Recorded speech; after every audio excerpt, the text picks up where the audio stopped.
Hello everyone, welcome back to my new video. সবাই কেমন আছো তোমরা? আশা করি ভালো আছো। আর আমি তো খুবই ভালো আছি, কিন্তু মোটামুটি ভালো আছি, যদিও শরীরটা একটু বেশি ভালো না, জ্বর আসলো। আর যাই হোক, তো তোমরা তো শেয়ার করছিলাম বাবা তারা বাসায় গেছিলাম, সেদিন আসলাম বনসা পূজা, তো ভাবলাম একটু যাই।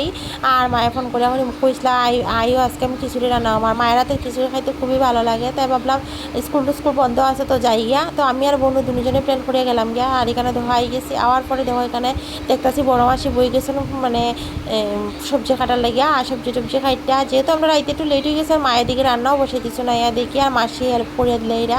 যাই হোক, তারপর রান্না বাড়া শেষ। তো এখানে গেছি আমরা দুই বোন সবে মিলিয়ে, মাসি সব মিলিয়ে গেছে কলা পাতা খাওয়া লেগে, কলা পাতা মানে সরি কলা পাতা খাওয়া লেগে না, কলা পাতা কাটার লেগে। যাই হোক, শুনতে একটু ভুল হয়েছে, মিস্টেক করে, মানে সরি, মানে নিও। আর দেখো এখানে হচ্ছে কলা পাতা কাটার লেগে। কলা পাতাত খিচুড়ি খাইতে খুবই ভালো লাগে আমার। খার খার কলা পাতাত খিচুড়ি খাইতে আমার একটু কমেন্টে জানাইও, কলা পাতাত খিচুড়ি খাইতে ভালো লাগে, আমার থেকে ভালো ভালো লাগে। তো এখানে দেখো কলা পাতা খাইতে তো আমরা খিচুড়িখানে বই গেলাম। আর এখানে খিচুড়ি গেট পায়া সব কিছুই আসতো। টাটা সবাই, ভিডিওটা কেমন লাগলো অবশ্যই কমেন্টে জানাই। ভালো থাকে।